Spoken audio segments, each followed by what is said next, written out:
Thank you, Kelly, and thank you all for coming on such a cold day and an unfriendly environment this place can sometimes be on a Friday afternoon. December 16th today, I don't know what it means to the rest of you, but at my house, it is Beethoven's birthday. It's something of a national holiday, and if I weren't here giving the talk, I would be home listening to the Ninth Symphony, which I will be doing later, and I recommend that all of you do the same. You owe it to yourself to celebrate Beethoven's birthday. As Kelly mentioned, 6 years ago, December 17th, we started this series. Were you all here for that? Probably the secession of South Carolina. The first and only time we did it in colloquium style at a round table, sitting down, eating along with you to the way I had brown bags in graduate school, but obviously that concept didn't take off. So one and only time we did that. As you know, I like to do my brown bag lunch and learns tying it to the collection whenever possible, and today is no exception. So we have before you show and tell the box itself, because the collection itself got away from me. It's one of the things that has been transferred to the Virginia Historical Society already, but we still have the box in which the collection of the New York Southern Ladies Southern Relief Association was donated to the museum in 1926. And this was a collection that piqued my interest even before I worked in the library. When the museum was creating the Women's War exhibit in the mid-1990s, and we were mining everything we could for that exhibit for the centennial of the museum. And I made sure, you think these slides are for your entertainment, but no, they're to remind middle-aged minds. Thanks to Eric Johnson, the third name on this, because Eric Johnson worked part-time here as an intern in the 90s and helped with the project, obviously, and was so intrigued by this collection of letters that he did his master's thesis at George Mason University on the New York ladies and then also the men's organization. And then he has given me a copy of his thesis, which I've mined in turn for the talk today. So even 20-some years later, intern's work is very handy. So thank you, Eric Johnson, who works at VCU Libraries today. But this collection is an opportunity as well to get back to the original concept of these lunch and learns. They were the sesquicentennial brown bags. We've departed from that in the last year because there's so few, relatively few tie-ins to 150 years ago, but not today. We're returning to that original concept because it was in December of 1866 that the New York Ladies Southern Relief Association was formed. So a sesquicentennial tie-in. Hello, Andy. And today also provides a tie-in to another anniversary. We've just embarked on the 75th anniversary of American participation in World War II. And in the years that I have worked here, I've received a lot of questions, not a lot, but occasional questions, relating to World War II and to the Civil War. The question basically being, bombed out Berlin after World War II, there were destroyed cities after the Second World War, destroyed cities like Charleston after the American Civil War, thanks to the American armies.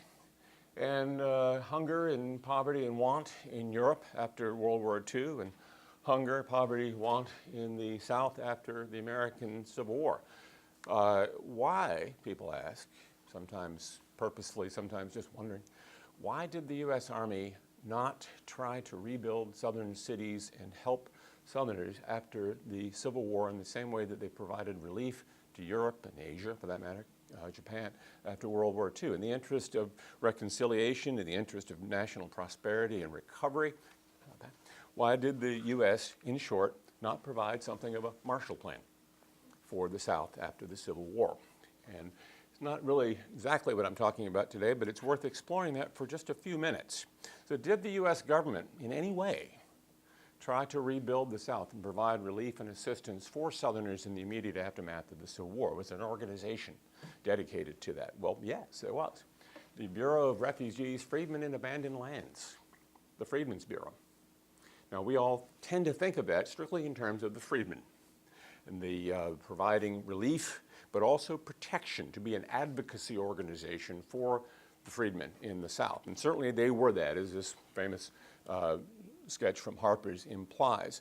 But the Freedmen's Bureau, bless you, aided the South and Southerners more generally than just this, in several ways. It provided direct relief, charity, rations, clothing, food, fuel, to Southerners in the immediate aftermath of the war, Southerners white and black, through the U.S. Army. In some months, in the immediate aftermath of the war, the U.S. Army and the Freedmen's Bureau were giving out hundreds of thousands of rations in a single day throughout the South. The Freedmen's Bureau provided another kind of relief that really dedicated to economic recovery. The labor market. And the land in the South was still fertile. The buildings destroyed in many places, but the land was still fundamentally fertile. The problem, obviously, is that the war's biggest economic cost for the South was in the form of freedom for 4 million people, which fundamentally changed the labor system. How to work the land became the challenge. We tend to think of the Freedmen's Bureau as providing assistance to black Southerners to protect them from abuse of white Southerners. But it also, the Freedmen's Bureau disabused black Southerners of the idea that freedom meant freedom from work. So the Freedmen's Bureau tried mightily, and in some cases coercively, to make the freedmen go back to work, to sign labor contracts, sometimes with their former masters, all in the interest of getting the South's economy back up and running, its agricultural economy in particular. So the Freedmen's Bureau provided economic recovery in the sense of coercing African Americans back into the labor market, particularly in the summer of 1865, to start the agricultural recovery of the South. The U.S. Army also provided infrastructure relief. The U.S. Army needed railroads to use Southern railroads in the aftermath of the war, many of them destroyed by Union armies. There was a lot of rolling stock from the U.S. military railroads in the South. Those U.S. military railroads transferred a lot of that directly to Southern Railroad corporations, most of which they never received compensation for it, direct gift from the U.S. Army to Southern railroads. Roughly $7 million worth, or roughly $108 million in our money today, in direct relief to the South. Now, all this is sort of tangential to my topic today, because remember that the New York Ladies Southern Relief Association was formed December 1866, 150 years ago today, or this month, but a year and a half after Appomattox. So in a sense, my topic really isn't about post-war recovery. It was a relief effort directed not at the effects of the war, but the effects of incipient famine. The summer of '66 and the spring of '66 was a period of tremendous drought in the South. And the South faced immediate and catastrophic famine and the real specter of mass starvation throughout the South.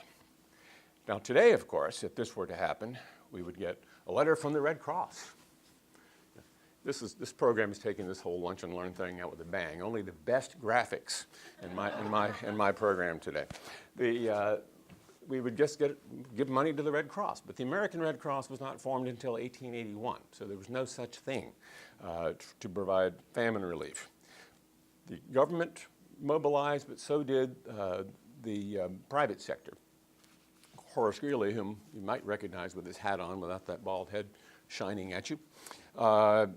In January of 1867, New York Tribune editor organized a meeting at Cooper Union in New York, a mass meeting, to address the famine in the South. We rejoice that a vigorous movement is making for the relief of the destitute South, and that all parties in our more fortunate region, forgetting political prejudices and personal animosities, are uniting in a combined effort to save our Southern brethren from starvation. The most pitiful accounts reach us from all quarters of the recent theater of war. Poverty is all but universal and is even worse than has generally been depicted. Oliver Otis Howard, General Howard, who was the director of the Freedmen's Bureau, outlined the scale of the crisis in a March 1867 letter to the Senate. He estimated 32,662 whites and 24,238 colored for a total of 56,900 will need food from some source before the next crop can relieve them. By all accounts, that figure was far too low. The governor of Georgia reported that in his state, 60,000 whites and 30,000 blacks alone in Georgia needed assistance. The New York Times estimated 500,000. The New York Southern Famine Relief Commission estimated 300,000, and according to Eric Johnson, that has become the number the most reliable number. 300,000 Southerners, white and black, in need of relief in late '66, early 1867. Awakened to the problem, Congress swung into action, as well as Congress can, anyway. On March 9th, 1867, it passed a resolution offering $1 million in aid a form of direct relief, welfare, which really violated 19th century mores. The kind of thing that we would just give people aid was not undertaken lightly. But there was resistance to that, but there was also resistance because it would aid rebels. Our best friend Ben Butler, General Butler, back in Congress, asked why would we aid the South when not widows of the U.S. prisoners of war who were so thoroughly abused by Southerners during the late war.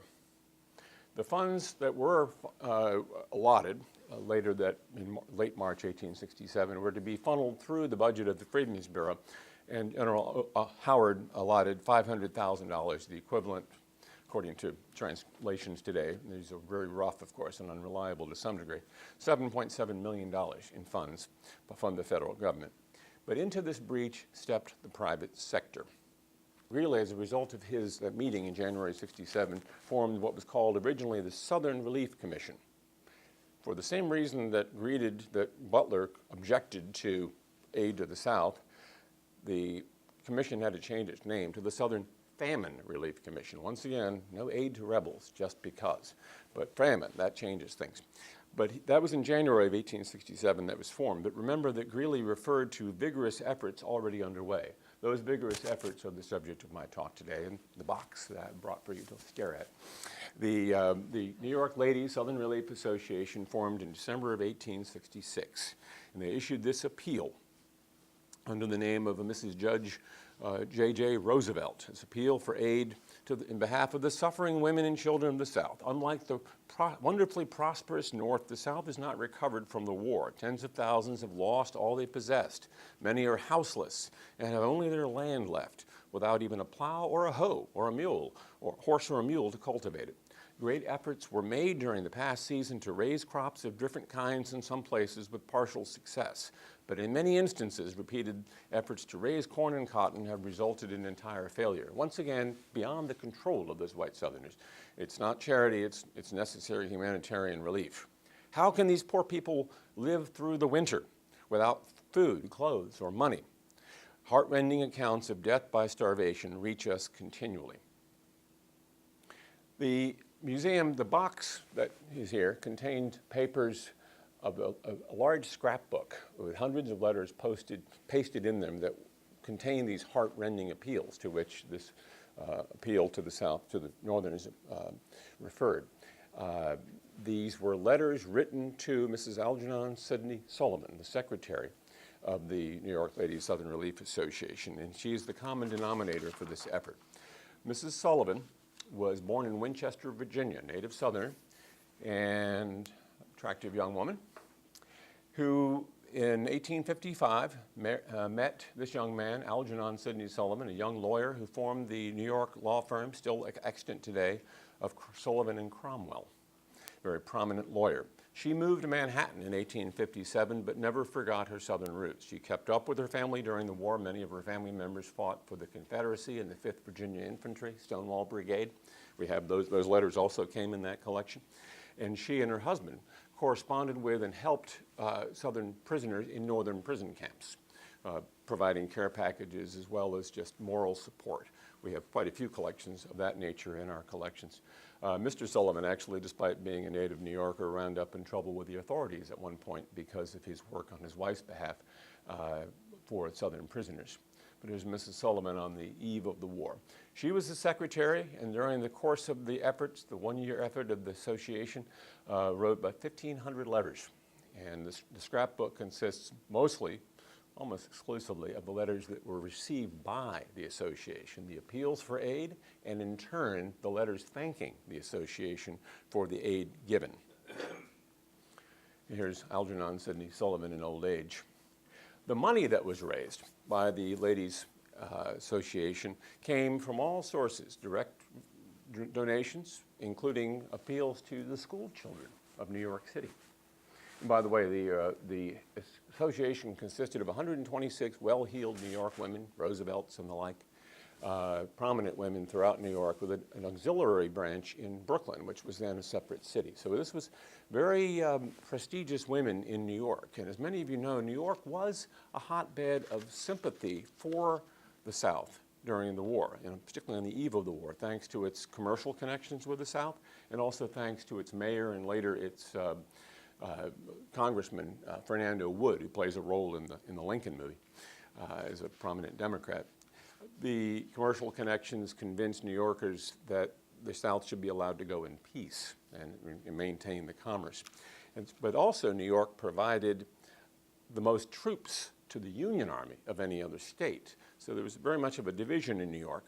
And the efforts to aid the South had to respect that. There was a lot of skepticism about aiding rebels.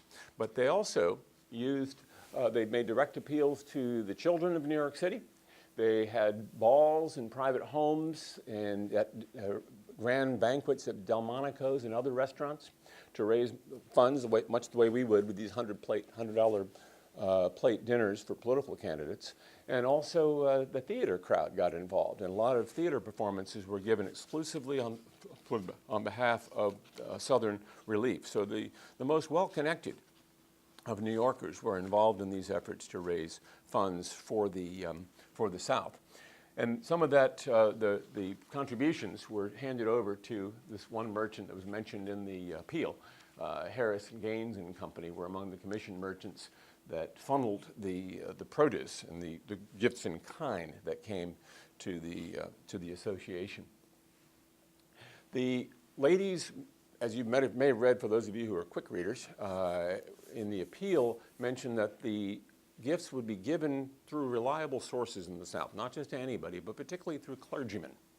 And one of those was Charles Monogram of St. Paul's Church here in Richmond, who a letter from him in the scrapbook in October of 1867 thanking Mrs. Sullivan for the aid that she gave through Reverend Monogram of St. Paul's to the people of Richmond.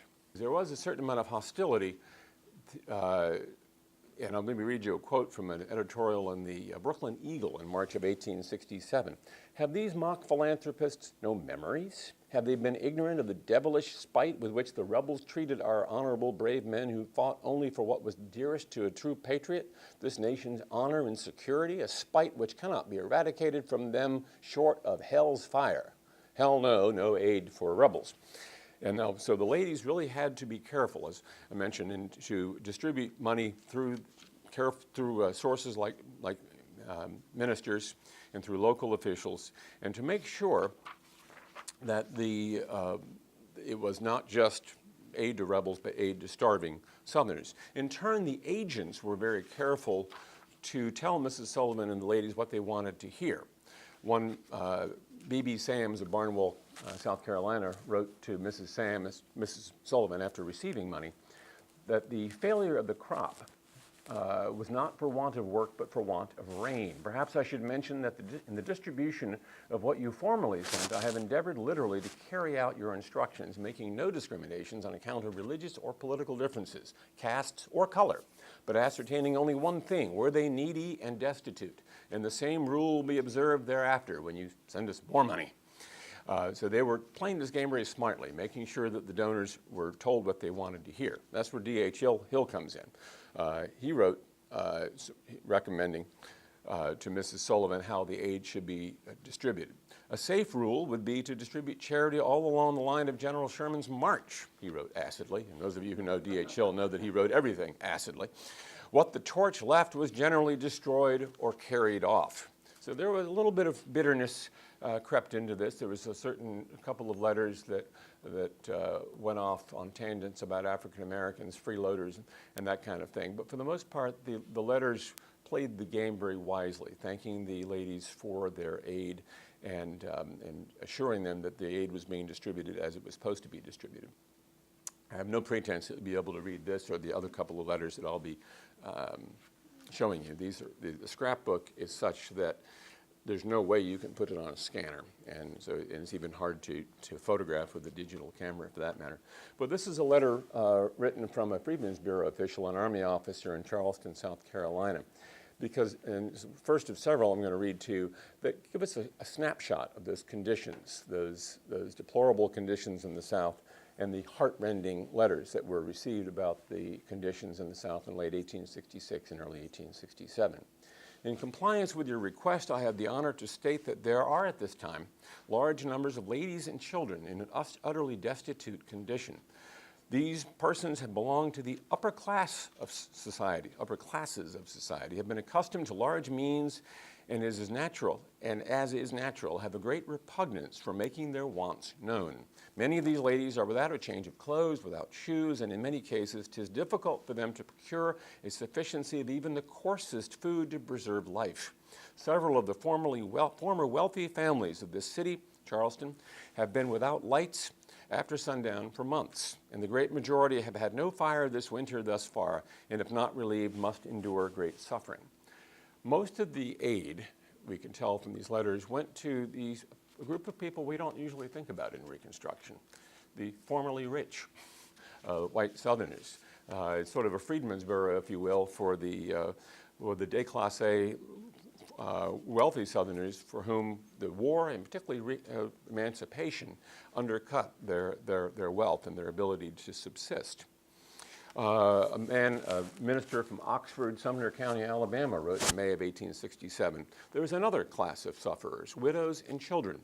Some of these were made widows by the late war. Their husbands were their only support.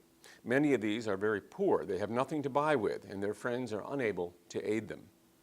Or this, from a man named Cuthbert in Augusta, Georgia, in May of 1867. He listed, this is not his letter, but a similar one, from Richmond in 1867, just a distribution list of the kind of people who received their aid. On his list was a single woman, a cripple, a poor widow, husband killed in the war, a family needing bread, an old lady widow, a woman whose only son was crushed to death by a railroad car, a family half-starved, a widow whose sons were killed in the war, a poor old colored man, a colored woman with a large family, and the list went on from there.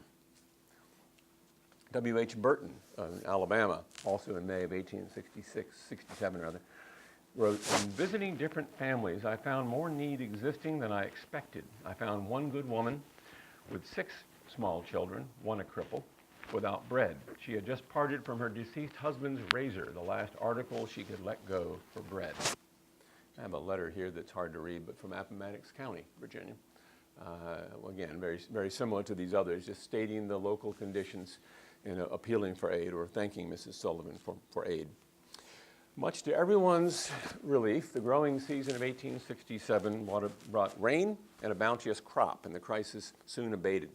Now, consistent with the ethics of the day that scorned pauperizing effect of charity, the New York Ladies Southern Relief Association and the Men's Southern Famine Relief Commission ceased operations just before the end of 1867. E.W. Warren of Macon, Georgia, wrote to Mrs. Sullivan in July, thanking her for the $200 and, of course, detailing how he had used it, and wrote that I am most happy to say that the pressing necessity for contributions from abroad for the poor is rapidly passing away. A gracious providence has blessed us with the most fruitful seasons, and the present prospect now gives earnest of a very good provision crop. According to its final report, the New York ladies raised and distributed $71,000, which is about $1.09 million, according to the converter that I used for this. The women's efforts paled before the men's, a very high-powered group of men who hired ships and everything. They raised about $221,000 in actual money, roughly $3.4 million in today's dollars, and distributed more than 169,000 bushels of corn valued at $206,000. But the New Yorkers' efforts were simply the most visible because of the New York media of efforts all over the South, or excuse me, all over the North. So for example, in Baltimore, Maryland, $100,000 were raised at a fair, $1.54 million in our dollars. In St. Louis, $126,000, almost $2 million. And in California, out in San Francisco, $45,000 raised for Southern Relief. This was a national effort. The only reason I'm focusing on the New York Ladies Southern Relief Association is it's the collection that we have, but it was part of a broader effort. And it's easy to blow the New York ladies out of proportion, to exaggerate their contribution to this. But the whole effort is, I think, what is interesting to us today. I suspect that before you all read about this program today, you probably knew nothing about any of this, and most people don't. By all accounts, the relief effort was successful. It really did help to prevent mass starvation in the South in 1866 and 1867. It had another effect as well. Brianna left just before I showed a slide that she showed for her talk the other night. But it had another effect on national reconciliation. When we think of national reconciliation, this is what we usually think of, these gestures like this among veterans shaking hands, and this in the wake of the Spanish-American War in 1898. But there are different kinds and more subtle kinds of reconciliation. Listen to this letter from a fellow, James Williams of Alabama, to Mrs. Sullivan in July of 1867. These acts of charity on your part have done more to restore peace and goodwill between the two sections than all the, quote, acts of Congress and the pardons of the President. We must and will remember you with gratitude. And W.H. Burton, for whom I read a letter earlier, wrote to Mrs. Sullivan, you are doing more by assisting suffering humanity in securing peace and harmony and reconstructing our national union than all the stump politicians. Now, skeptics among us, and I'm certainly one of them, you realize that these people were telling Mrs. Sullivan what she wanted to hear, of course, and telling the ladies. They just gave you a couple $100 to distribute among. So they're going to tell you that they're going to thank you profusely. But even accounting for that, I think we can take these letters at their word. They were thankful, and it did have this effect on reconciliation. Now, this does not all add up to a Marshall Plan, by no means, nor did it bring reconciliation. There were still, as many of you know, most of you should know, a lot of animosity between North and South for the years and decades following all of this. But of course, this isn't really about war relief, as I mentioned earlier. It's about famine relief. Or is it? This was a year and a half after the war, and it was in direct response to the famine, not aiding rebels. But isn't there something about this whole effort that has something to do with the war? Listen again to what Horace Greeley said in his appeal. The most pitiful accounts reach us from all quarters of the recent theater of war. And how many of those letters mentioned that the reasons for starvation are that this woman is a widow. Her husband and her sons were killed in war. She has no means to provide for herself. And of course, emancipation denied the slave labor for these people depended on. The poverty was made worse by the destruction of the war, and everyone was conscious of that in the North, which is why some people like Ben Butler objected to it, and it was why so many Southerners were grateful for it, because they were aware that, at least indirectly, this was a gesture that had something to do with the damage, a recompense for the damage during the war. This was an important chapter in the history of charity in America. It did help to provide incentive for creating a Red Cross 15 years later. And it's at least a footnote in the story of sectional reconciliation. Rather than thinking about this, maybe we should be thinking about this, about the giving aid and comfort and providing for common humanity and providing food and clothing to post-war Southerners by the federal government and by Northerners generally. Remember that this followed 5 years in which Northerners and Southerners learned to hate each other, to demonize each other as the enemy, much like Americans learned to hate the Japanese during World War II. If you've not read George Rabel's book called Damn Yankees, you'll want to.